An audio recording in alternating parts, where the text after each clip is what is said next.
Welcome to today's deep dive into one of the most critical yet underreported stories of 2025, Japan's escalating economic crisis and its potential to send shockwaves through the global financial system, particularly impacting the United States.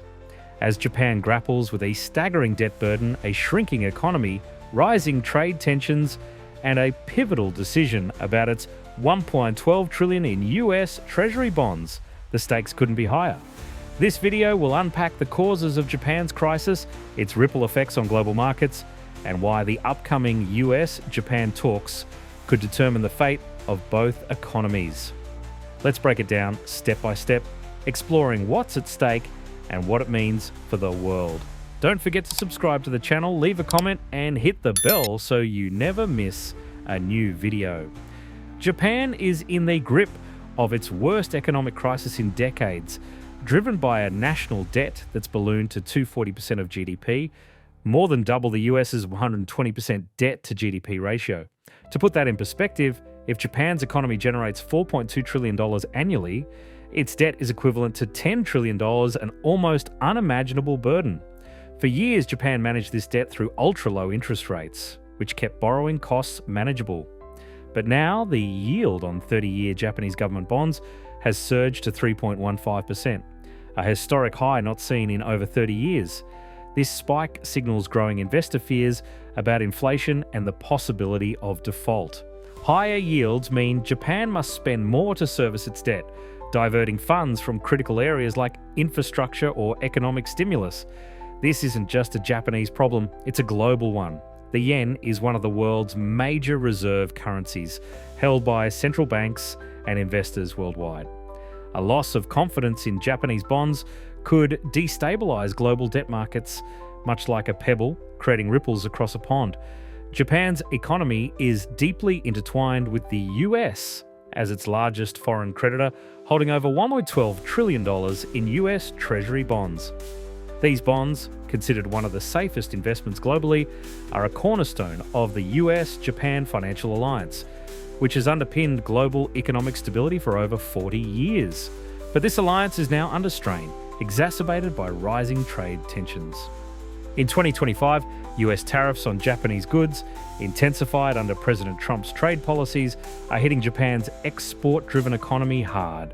Japan thrives on selling cars, electronics, and industrial equipment abroad, but exports fell 0.6% in Q1 2025, while imports rose nearly 3%, dragging GDP down by 0.7% after inflation adjustments.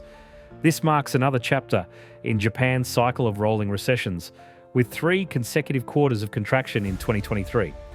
A brief export-led recovery in 2024, fueled by a weaker yen, quickly faded as global demand softened and tariffs took effect.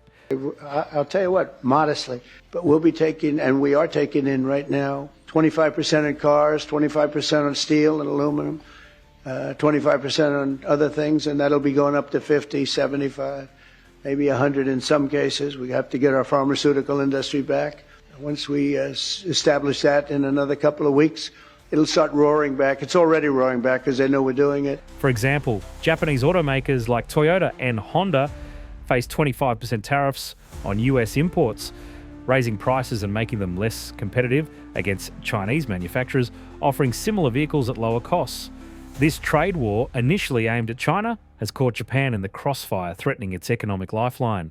Compounding these external pressures is Japan's demographic crisis. The country is aging rapidly, with profound economic consequences. By 2045, the working-age population, 15 to 64, is projected to shrink from 60% to 52%, while the elderly population approaches 40%. Unlike the US or Europe, Japan has minimal immigration, leaving no influx of young workers to replenish its labour force. This demographic shift forces the government to allocate massive funds to social security, pensions, healthcare, and elderly care. The 2025 budget earmarks 38 trillion yen, $240 billion for social security, up from 37 trillion the previous year, accounting for nearly a third of total spending. Meanwhile, Japan's defense budget has hit a record 8.7 trillion yen, driven by regional security concerns, including tensions with China and North Korea. The Ministry of Defense describes this as Japan's most complex security environment since World War II. These soaring expenses have pushed Japan's fiscal deficit to 3.6% of GDP in 2024, up from 2.9% the year before. Since 1998, Japan's average budget deficit has been 5.1% of GDP, largely driven by social security costs. Without these, Japan's budget could be balanced or even show a surplus. But with consumer spending flat at 0% growth and no demographic relief, the economy lacks the domestic demand to drive growth. This leaves Japan trapped. It must borrow to cover deficits, but rising interest rates make borrowing costlier, squeezing the government further. The Bank of Japan, once a stabilizing force, is now adding to the uncertainty. For over a decade, the Bank of Japan pursued yield curve control, buying government bonds to keep interest rates near zero and stimulate growth. This strategy made the Bank of Japan the largest buyer of Japanese bonds, ensuring market stability. But in 2024, the Bank of Japan reversed course, selling bonds to shrink its bloated balance sheet. This shift has reduced demand for Japanese bonds, driving yields higher and making credit more expensive for businesses, the government, and consumers. Recent bond auctions have seen a shortage of buyers, a clear sign of eroding investor confidence. Unlike China, which can tightly control capital flows, Japan's open financial market leaves it vulnerable to these shifts, amplifying the risk of a broader economic collapse. Amid these challenges, Japan's Finance Minister Katsunobu Kato is preparing for critical talks with US Treasury Secretary Kato-Bessent at the G7 summit in Canada. Officially, the agenda focuses on currency fluctuations, but the real issue is far more consequential. Japan may be contemplating selling a portion of its $1.12 trillion in US Treasury bonds to stabilize its economy. In April 2025, Japanese institutions sold $22 billion in US bonds over 2 weeks, the largest capital outflow since 2005. This move strengthened the yen below 140 per dollar, a level not seen earlier in the year. While a stronger yen might seem positive, it's a double-edged sword. It makes Japanese exports, like cars and electronics, more expensive abroad, further eroding competitiveness, especially as Chinese firms undercut prices. Japan's potential sell-off of US bonds is both an economic and geopolitical strategy. By reducing its US debt holdings, Japan could buy its own bonds, increasing demand and lowering yields to ease pressure on its budget. Since Japan imports 90% of its energy, a stronger yen could also reduce costs for fuel and food, helping to tame inflation, which is running at 4%, high compared to the G7's 2.5%. However, this nuclear option carries risks. A stronger yen could cripple exports further, and a large-scale sell-off could destabilize US markets by driving up treasury yields, raising borrowing costs for American businesses, homeowners, and the government. This echoes the 1985 Plaza Accord, when the US forced Japan to strengthen the yen, leading to long-term economic stagnation. Japan is wary of history repeating itself and is resisting US pressure to artificially prop up the yen. The US is not immune to these risks. Its federal deficit is projected to widen to 9% of GDP by 2035, with a debt-to-GDP ratio reaching 107% by 2029, surpassing World War II levels. Rising US Treasury yields and a weakening dollar, fueled by Japan's bond sales and global bearishness on US assets, could erode investor confidence. The US relies on foreign buyers like Japan to fund its debt, and a coordinated sell-off could trigger a spike in interest rates, slowing economic growth.